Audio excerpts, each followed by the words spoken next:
bienvenue dans le vlog numéro 27. Je suis très fatiguée. Ce matin, je me suis levée à 4h30 pour aller travailler. J'ai récupéré mon drive en partant. Je vais ranger tout ça et en même temps, je vous raconte un petit peu ce qu'on va faire aujourd'hui. Déjà les amis, truc drôle, hier en allant chez Alice, je me suis cassé la gueule dans les escaliers du métro. Et en fait, j'avais mis des chaussures, enfin c'est des baskets Fila mais plates. Genre là, je tombe. Et heureusement, mon pied fait 2 marches. Du coup, j'amortis un coup puis un deuxième en mode slide. J'ai le temps de sortir une main pour commencer à toucher le sol et genre j'ai trop mal. Et après mon cul il a tapé donc j'ai mal aux fesses. Mais le plus drôle dans ce genre de situation c'est que quand tu te relèves après il y a tout le monde qui t'a vu tomber et toi tu veux pas trop non plus trop attirer l'attention, du coup tu te relèves et tu fais et après tu continues à marcher et t'es là comme ça là. Hello, c'est Estelle. Je suis une grande passionnée d'écriture et j'adore particulièrement la saison du NaNoWriMo. Le Nano, c'est un challenge d'écriture internationale qui consiste à écrire 50 000 mots d'un roman en un mois, soit les fameux 1667 mots par jour. Je l'ai déjà réussi une paire de fois et cette année, j'avais envie de me challenger en vloguant chaque journée. Au programme, la réécriture d'une romance new adulte qui croupit dans mon ordinateur depuis 2022 et beaucoup de souvenirs j'espère. C'est parti pour un nouvel épisode. Aujourd'hui, je vais checker mon outline, mais ça va être une espèce de scène de transition. Mais je vous avoue que là, je suis un petit peu perdue, c'est ce que je vous disais hier. Je pensais, mais très sérieusement, que j'allais quasiment le finir là, en fin d'année 2024. Mais en fait, je le recommence. Je suis pas du tout sur une fin de livre, en fait. Je suis sur un début de livre. Et c'est là que je me rends compte que je suis une jardinière. Je crée mon truc, mais au fur et à mesure. There's no place for brioche. Genre quand je... Oh, j'ai pas de place. Quand je crée un livre, la première année, la gueule qu'il a, c'est pas sa gueule finale. Vous savez, c'est un peu le moment chiant où t'as des scènes qui sont cool et que t'attends de faire, mais tu sais pas si tu peux y aller maintenant, tu vois. J'ai un peu l'impression que j'attends une sorte de feu vert pour me dire allez Estelle, c'est bon. Parce que pour le moment, je suis vachement quand même dans la retenue. Les fruits, c'est chiant. Les pommes, c'est chiant. Je suis un peu dans un entre-deux et ça me saoule. J'ai envie de vraiment être à fond. Je fantasme en fait un petit peu à l'avance sur la gueule qu'aura ce livre à la fin. Je ne sais pas qu'est-ce que c'est que cette gueule, je fantasme sur du rien. Je fantasme sur une sensation que ce livre a, mais je ne sais pas du tout comment provoquer cette sensation, quoi. Il y a une partie de moi qui pense arrêter d'écrire ce livre à la fin du Nano. J'ai pas envie de faire ça parce que je voulais vraiment être à fond, je voulais, et quand j'écris je suis à fond. Mais c'est là quand je me dis putain mais où je vais quoi, j'aime pas ne pas aimer mon livre tout de suite. Et ça c'est un sentiment dont je vous parle tout le temps. Je n'aime pas mes livres tout de suite. J'ai besoin de beaucoup plus de temps, de les rendre beaux. Du coup c'est compliqué parce que je vais passer beaucoup de temps et d'énergie à travailler sur un livre que je n'aime pas encore, et si ça se trouve le résultat final, et ben en fait il sera pas à la hauteur de mes espérances. C'est un peu difficile de se motiver pour un projet qu'on n'aime pas. Mais bon, j'ai envie de te dire, c'est pas comme si ça faisait 5 ans que ce cycle se répétait sans cesse. Et heureusement que le Maître des Ombres est là, parce qu'en fait, le Maître des Ombres, les gars, a révolutionné la manière dont je vois ma manière d'écrire. Avant le Maître des Ombres, j'étais persuadée que si t'abandonnais un livre, tu t'y revenais jamais. Si jamais sur le moment ça colle pas, ça ne collera jamais. J'étais un peu une défendeuse du quand l'énergie s'en va, elle s'en va. Je me suis prouvé le contraire. Je me suis prouvé que 3 ans plus tard, tu peux revenir, retomber amoureuse du livre et le bosser. Maintenant, je commence à être un peu fière et je sais que le chemin est pas fini parce que maintenant j'ai les bêta lectrices qui vont me le rendre encore mieux. Waouh quoi! Je l'ai fait mais avec plaisir et je suis contente et j'adore ce livre et je les aime d'amour ces personnages. Pourtant quand on a commencé, c'était pas ça du tout hein. Je vous avoue que maintenant j'ai un peu peur de rien. Je sais que je suis capable d'abandonner un projet et de dire que je les déteste, et 2 ans plus tard, j'abandonne des projets pour ce putain de livre. Je suis en train un peu de modifier ma façon d'écrire. Avant, le premier jet de mes livres était quand même plutôt solide dans le sens où je déviais pas tant que ça. Mais depuis le Maître des Ombres et le 5e mur, c'était totalement ok de écrire une ébauche de livre, même si tu vas quasiment changer 100% du truc. Et à mes yeux, ça rend pas l'histoire gâchée, ça rend pas le livre inutile si jamais tu vas limite supprimer tout ce que t'as fait. Tout ça part de ma manière de brainstormer. Avant, je brainstormais beaucoup en amont du livre, je faisais beaucoup de la outline et tout. Et maintenant, ça m'énerve. J'ai de l'impatience. Je veux pas brainstormer sur papier, je brainstormer en écrivant. Et j'adore expérimenter les problèmes dans mon intrigue en les écrivant et en étant dedans. Et même si ça me demande plus de travail, parce que je me rends compte que quand même, je perds sûrement du temps à ne pas me poser en amont et à vouloir apprendre au fur et à mesure, j'aime trop ce sentiment d'être dans le livre. Mais certes, ça rend la réécriture hyper longue parce que je reprends tout, mais ça me dérange pas. Tant que je suis dans le livre, je suis heureuse, quoi, vraiment. Et la Brie de direction va sûrement suivre ce même processus que 5e mur et Maître des Ombres, où je vais écrire une version qui sera pas du tout la bonne, mais au moins j'aurai tenté un truc. Aujourd'hui est le dernier jour avant Montreuil. Demain, Margot et Clara arrivent à Paris parce que le soir nous avons la soirée d'inauguration. Les gars, regardez-moi, regardez cette impostrice qui va se pointer à la soirée d'inauguration avec son passe-presse. Je ne veux aller parler à personne, je veux pas aller voir d'éditeurs, ça me stresse. Je suis au salon vendredi après-midi, tout samedi, tout dimanche. Donc, venez me voir, ça me fait très plaisir. Et je serai aussi en vlog. J'aimerais bien en fait terminer le nano en avance parce que samedi je vais pas écrire, vendredi je vais quasiment pas écrire. En fait, il faudrait que je termine le nano aujourd'hui. C'est pas possible ça, il me reste 4000 mots à faire je crois. Objectif de la journée, écrire 4000 mots pour terminer le NaNoWriMo. Et ne plus jamais ouvrir le livre. Non, non. Putain les gars, je rigole mais je sais que je vais faire ça. Je sais que je vais terminer le nano et que je vais dire allez hop bas les couilles, on passe à autre chose. Donc cet après-midi, je dois faire du montage, écrire 4000 mots et terminer de ranger l'appartement parce que demain du coup les filles elles arrivent et j'ai envie que l'appartement soit rangé. J'ai posé des vacances demain et après-demain du coup pour être tranquille.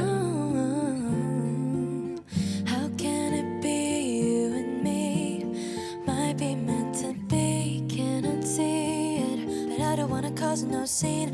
I'm usually so unproblematic, so independent. Tell me why? 'Cause the boy is mine. Something about him is made for somebody. Objectif 4000 mots. J'ai posé par écrit les 2-3 idées que j'avais pour la suite du roman et finalement ça peut bien se goupiller. Le moment où je voyais la fin du livre en mode oh on est amoureux ensemble va être le moment où ils vont faire la fameuse crisette. Comme je l'ai dit, Nezir et Maï ils adorent danser et en fait j'aimerais bien qu'ils font une espèce de jeu. Ils vont dans une boîte, on fait style qu'on se connaît pas, il faut un petit peu se charmer. Je vais faire là 2000 mots, je me donnerai une petite récompense. Hashtag regarder un épisode de Nobody Wants This sur Netflix qui n'est rien d'autre qu'une putain d'adaptation de The Intimacy Experiment de Rosie Danan, mais donnez-lui de l'argent en fait. Et ce soir je ferai les 2000 mots suivants. I gotta live but I miss you. Baby, come over, come over. And God knows I'm trying, but there's just no use in denying. The boy is mine. I can't wait to try him. Let's Mon petit bébé désir. The stars they align. The boy is mine. Watch me take my time. I can't believe my mind. The boy is divine. Please know this ain't what I planned for. Probably wouldn't bet a dime on my life.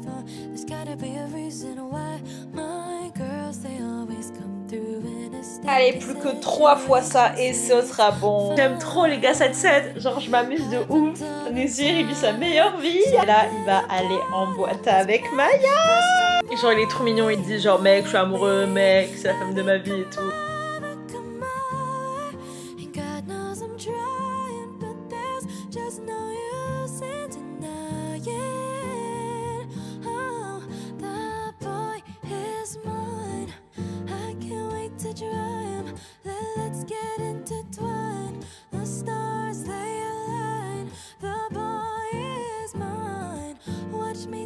Les 2000 mots, c'est la moitié, mais j'ai pas envie de m'arrêter là, j'ai envie de continuer.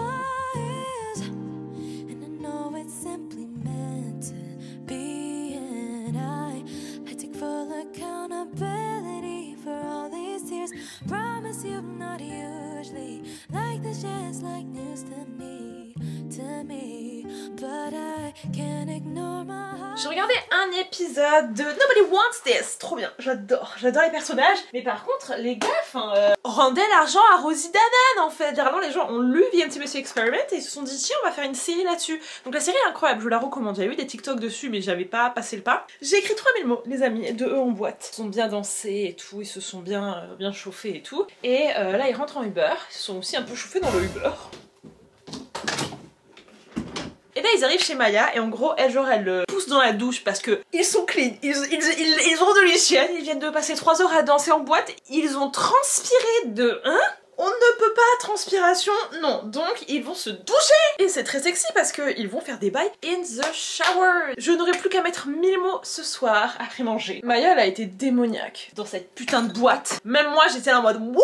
Tout, Maya, elle a mis une robe moulante qui arrive mi-tibia là. Je vous mets un petit exemple là du coup. Elle a un petit cheveu rondé, genre elle enlève son chignon, elle le chope par le col. My man. J'aime bien qu'elle se montre un petit peu possessive. Je trouve ça un peu mignon. Ce que je reproche au roman, c'est d'être trop dans la masculinité, la grosse virilité et tout, la grosse jalousie. Tout est bon à petite dose, les amis. La jalousie, c'est sympa. Mais quand le mec ne devient pas controlling, la possessivité, c'est sympa. On va pas se mentir. Des petites phrases genre t'es à moi et tout. Alors je sais que, en fait, tout dépend du contexte. Placé dans un contexte où le mec il est là et tout machin, mais placé dans un contexte beaucoup plus sensuel et tout, ça peut être vachement sympa. Ils sont dans la boîte, il y a plein de mecs qui sont là, ils sont en mode ouh elle est belle et tout, et Nézir il est pas en mode vous touchez pas à ma meuf et tout, mais il est plus en mode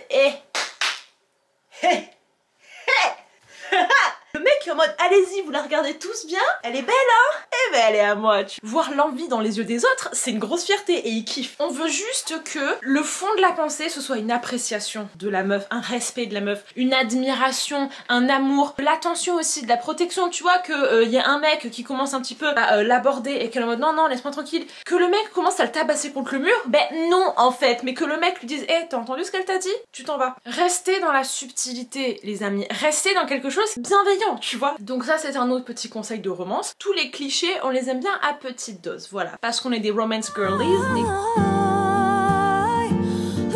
Let's get intertwined. The stars they align. The boy is mine. Watch me take my time. I can't believe my mind. La skincare de mon mec dans son petit panier rose. L'appartement est complètement nettoyé, rangé, trié. J'ai terminé Nobody Wants This.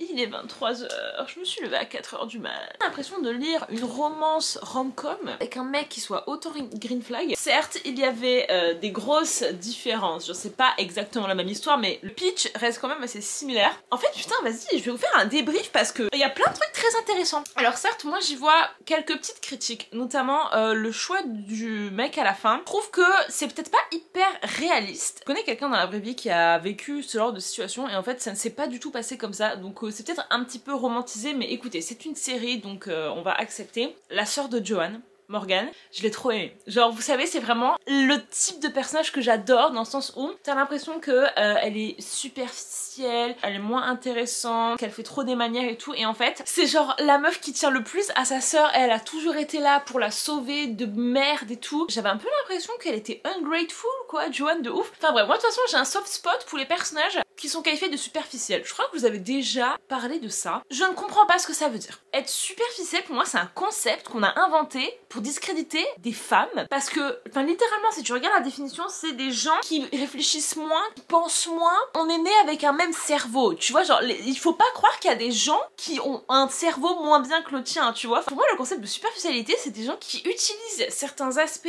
de personnes pour les dégrader. Par exemple si tu aimes le maquillage, si tu aimes bien te coiffer, si tu aimes bien t'habiller, si tu aimes les choses de l'extérieur, et ben tu es qualifié de superficiel. Et je trouve ça complètement ridicule. Genre je vous jure que je faut faire un TED Talk là-dessus, et peut-être vous allez pas forcément être d'accord hein. Cette insulte, je la trouve insupportable parce qu'elle n'est basée sur rien, parce que vous jugez quelqu'un en disant non mais elle est superficielle, genre y a rien à l'intérieur. Qu'est-ce que t'en sais? Tu es allé dans le cerveau de la personne? Non! Et juste parce qu'elle décide de porter une attention certaine à son extérieur, ça veut pas dire qu'il y a rien à l'intérieur. Enfin, tu crois vraiment qu'on peut pas faire les deux? Et puis aussi, je trouve que c'est tellement condescendant de dire que quelqu'un que tu ne connais pas pense moins, ou réfléchit, ou est bête, comme ça. Enfin, tu es qui pour parler de ce qui se passe à l'intérieur de la tête de quelqu'un en fait? Enfin bref, je peux m'énerver vraiment par rapport à ça. Tout le monde a un cerveau en fait dans sa tête. Et parce que les gens le montrent pas de la même façon, ou se protègent pas de la même façon, ou vont être dans du masking intense. Enfin, il y a tellement de raisons qui font que certaines personnes vont peut-être pas forcément réussir à rentrer dans une conversation deep avec toi, il y a tellement de raisons. Ce qu'on renvoie à l'extérieur n'a rien à voir avec ce qui se passe à l'intérieur de notre tête. Bref, j'arrête, je change de sujet. Ça pour dire que j'ai adoré le personnage de Morgan parce qu'en fait tu captes que elle a en fait un personnage qu'elle joue parce qu'elle a l'impression que sinon elle sert à rien et que les gens l'aiment pas et qu'elle finisse en fait par être justement empowered parce que putain la meuf elle est là et elle est au rendez-vous quoi, ça j'adore. J'ai adoré son personnage et j'ai adoré en fait la relation hyper décalée qu'elle avait avec Sasha. Noah, je l'ai trouvé cool mais en fait il lui a pas dit dès le début. Ça risque d'être compliqué parce que moi ma religion ça implique telle ou telle chose donc je préfère te le dire tout de suite. Et Kristen, my entire life has been waiting for this moment. Je l'aime beaucoup cette femme, elle est magnifique, elle a 44 ans les gars, je vais les regarder, elle a 44 ans, elle est magnifique, ses tenues, est-ce qu'on en parle de ses outfits, genre là où elle a le top orange avec les petits trous et le jean baggy là, je suis désolée mais moi si à 44 ans je ressemble à ça mais... Et j'ai adoré pareil son personnage qui était plein de nuances, c'était une meuf qui était extrêmement vulnérable et qui du coup pour contrer ça se présente comme quelqu'un qui a extrêmement confiance en elle et qui est toujours un petit peu dans l'exubérance mais c'est parce que elle a ce besoin d'attention parce que sinon elle a peur que les gens vont pas s'intéresser à elle. C'est une meuf aussi qui a des grosses émotions, qui est un peu obsessive sur certains trucs, enfin plein de petites intrigues secondaires que ce soit avec sa mère, avec son père, avec sa santé mentale et tout. Trop intéressant. En fait c'est ça que j'aime bien. Tous les personnages tu leur montres un côté où tu te dis oh putain je comprends meuf, je comprends mec, genre tu leur donnes un truc réel, tu leur donnes un truc vrai, ce qui fait que Esther, la femme de Sasha, à la fin quand elle craque et elle dit moi depuis le début de ma vie je suis les règles et au final tout le monde s'en bat les couilles et tout le monde fait n'importe quoi, bah tu sais quoi moi aussi maintenant que je commence un petit peu à faire ce que j'ai envie de faire, j'ai trouvé ça trop bien. Et même Rebecca hein, c'est une meuf comme les autres quoi et j'ai entendu un truc sur je sais plus où, je sais pas si c'est sur un podcast ou quoi, qui disait que toutes les meufs sont just a girl, que ce soit l'ex de ton mec, ta pire ennemie ou je sais pas quoi, il faut qu'on se soutienne et qu'on a toutes des problèmes dans notre vie et qu'on est toutes l'ex ou l'ancienne meilleure amie de quelqu'un, enfin tout le monde a du bif avec tout le monde mais ça veut pas dire qu'on est tous des personnes horribles tu vois, genre non on est just a girl avec toutes ses nuances, tout son lot de défauts et de qualités. Et Rebecca j'ai trouvé que pareil, je l'ai trouvée tellement réelle et tellement attachante parce que c'est une meuf qui a toujours voulu vivre selon les règles, elle a voulu être la plus parfaite possible en pensant que c'est comme ça qu'elle aura ce qu'elle veut, mais en fait non. Et ça c'est la dure loi de la vie que toutes les vierges du monde doivent apprendre. Ce n'est pas en respectant à la lettre chaque règle et ce n'est pas en essayant de tout faire parfaitement que ça va marcher. Parce que la vie et les émotions, ce n'est pas une histoire de cases à cocher, mais c'est une histoire de sentiments et ça on peut pas le contrôler. Voilà, sur ce les amis, je vous annonce que je n'ai pas écrit les 1000 mots restants pour terminer mon NaNoWriMo, mais ça tombe bien parce que j'ai encore 4 jours pour le faire et j'ai préféré regarder une série qui m'a extrêmement plu. Donc j'écrirai la fin de ma scène demain et là je vais aller dormir et je vous retrouve demain avec des guests de qualité.